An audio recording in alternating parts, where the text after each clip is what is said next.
Good morning. I'm Mark Cooper. I'm the director of the U.S. Department of Commerce here in Indiana. And it's a pleasure to be here this morning and to discuss these very important emerging markets and to partner with my friends and colleagues and many of you I know. But my mission here this morning is to introduce Mr. Steve Chapman. Mr. Chapman is Group Vice President, Emerging Markets and Businesses at Cummins, Indiana. Cummins is a global power leader with complementary businesses in engines and related technologies, with operations in 160 countries. Mr. Chapman joined Cummins in 1985 following his graduate degree from the Yale School of Management. He began his career as manager of international business development. In 1987, he was appointed Director of International Business Development. He spent 15 years in Asia. First as Director of Asian Markets, Japan and Korea, from 1987 to 89, then as Managing Director of Southeast Asia and China from 89 to 96, based in Singapore, and as Vice President, Southeast Asia and China from 1996 to 2000, based in Beijing. He served as President, International Distributor Business from 2002 to 2005, and is now Group Vice President, Emerging Markets, responsible for China, India, and Russia. Not to mention Steve is a great guy. Steve, we look forward to your remarks. Thank you.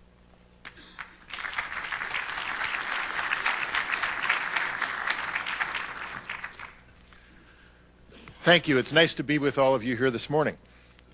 I was listening to Dean Smith, as we all did, talking about changing lives and changing business practices. And I was then reflecting on how life has changed since I graduated from college in 1976. Sorry to show my age. But when I graduated with a degree in Asian Studies and Chinese language, I had many people look at me quizzically and say, "What did you do that for? What a waste of time." Now, I'd like to say that I'm a lot like Wayne Gretzky and I could anticipate where the puck was going. But in fact, it was a graduation requirement to take a language and I wanted to do something different. And I happened to pick the right language. But the question now for all of us is, why bother?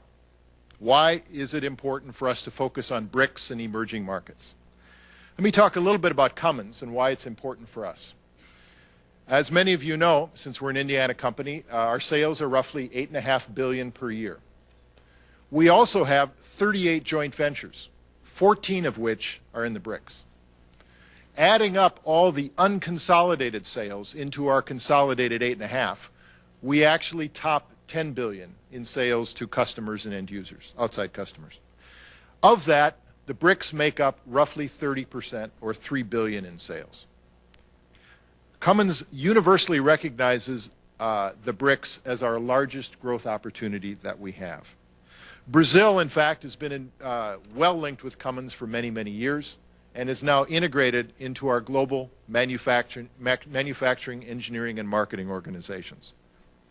Russia, India, and China, much more emerging in terms of the manufacturing industries at this point, accounts for 2 to 2.5 billion of those 3 billion in sales. In each of India and China, we have about 6 factories and 10 businesses in each location. Russia is much more of a newer market for us, primarily with sales and distribution offices. My group, however, that focuses on Russia, India, and China, met earlier this week here in Indianapolis for the first time. At that time, we did also set what you call a BHAG, from the Good to Great book that was published a few years ago. In our group, however, our India organization said BHAG. It should be BHAG, which apparently is a Hindi word for run, which is exactly what we all ought to be doing in the BRICS. Running for business. This, for Cummins, is not only the right thing to do for our business in terms of business profitability, but it is simply the right thing to do. Now, why is all of this important for all of us and all of you? First of all, as Cummins has recognized, it's a great opportunity for profit from sales to these countries, investments in these countries, and exports from these countries. I should, however, point out that for Cummins, we actually export very little from these countries in comparison to what we export to these countries. The reason is, from a manufacturing perspective, we are literally selling all we can produce in every one of these countries, and we have to export to supplement that. we are not seeing our exports from the U.S. or European sources drop off whatsoever. But for Cummins, why is it important? If I think back to when I joined Cummins in 1985, as many of you know, we're a very cyclical manufacturing firm, focused in large part on the North American truck market, historically. In those days, especially when I first joined, when we would lose money, we would really lose money, a couple $100 million a year. And we were very cyclical. Wall Street gave us no credit for our good years because they knew the bad ones were right around the corner. So looking around the globe, we looked at it strategically and said we've got to expand to other markets, geographic markets, segment markets. We've got to expand our product line, both lower horsepower, higher horsepower, go into power generation, into marine, many additional businesses. So that earlier in this decade, from 2001 to 2003, we probably faced the worst economic conditions we have ever faced as a business. And yet when you looked at our losses earlier in this decade, we were right around break even. I'll tell you a secret. You know why that is? It's first of all because we're focused on low-cost manufacturing. But secondly, and I'd say almost more importantly, it's our emphasis and our profitability from international and specifically from the BRICS.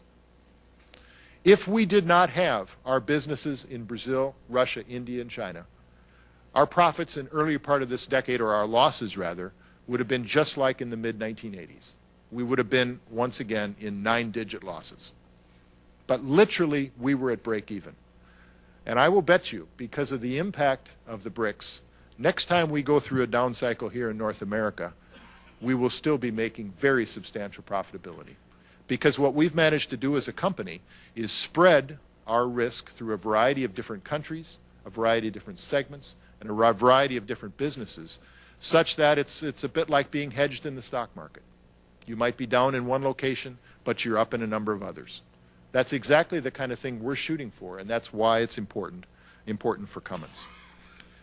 Now, as far as the people in this room, I know there are a number of large businesses, a number of small businesses, medium-sized enterprises. There are service businesses, and there are manufacturing businesses. Clearly, you're not all have the same profile that Cummins does. Why is it important for you?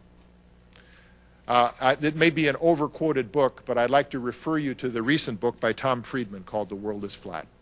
If you need any other reason for why it's important for you, I just take a look at the first couple hundred pages in that book. Published in late April, Friedman talks about 10 key flatteners in the world competitive environment and 3 key convergences. Those key flatteners are things like the internet, Microsoft Windows, the outsourcing trend, things such as that. What he's saying in terms of his convergences, the 10 key flatteners are one of the 3 convergences, is that all these forces together have flattened the competitive field so that there's much more equality of competition. The field is flat. Don't expect that just because you have a strong North American market, you are going to be strong internationally or can maintain your competitive position.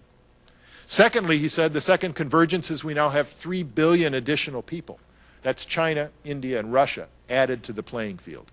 They're added to the playing field because of the Berlin Wall was knocked down. The economies are open. It's easy for people to access internet. And he's also saying that these people can also individually now join the competitive environment through marketing forces such as the internet. And thirdly, there are now new processes for horizontal collaboration. And this is collaboration through various IT processes that allow people to work together throughout the globe.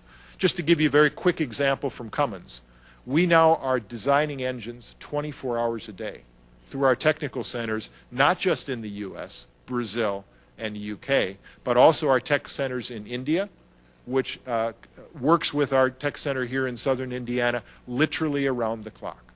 And we are now building a new tech center in China as well. So we are, in fact, designing products locally, and we're participating in really locally throughout the world, working together in the design of new products. It literally is a flat competitive environment that goes 24 hours a day. Now, in terms of other businesses, will this really affect you, some of these trends? And again, Friedman goes on to talk about the fact that there are tax firms in India that you can get your personal U.S. taxes now done by a company in India.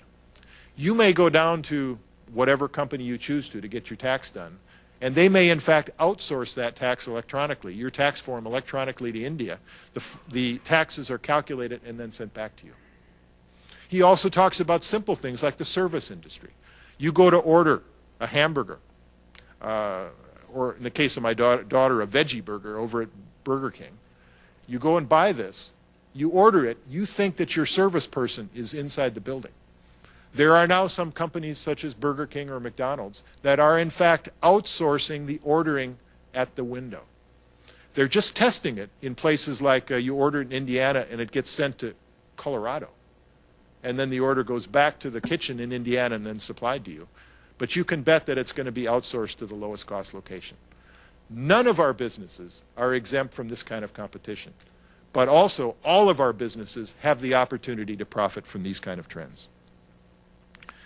For Cummins, again, we're looking around the globe, and we have decided that to be number one or number two in the world as we are today, we need to be number one or number two in Brazil, China, India, and Russia.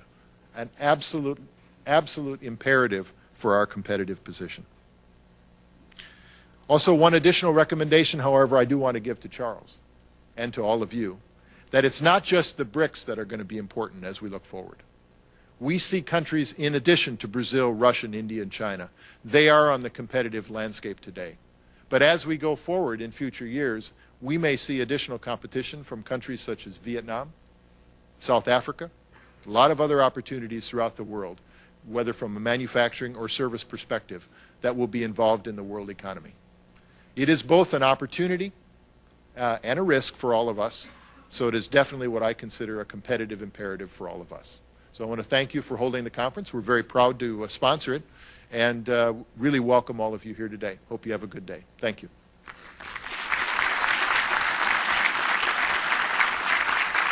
I'd like to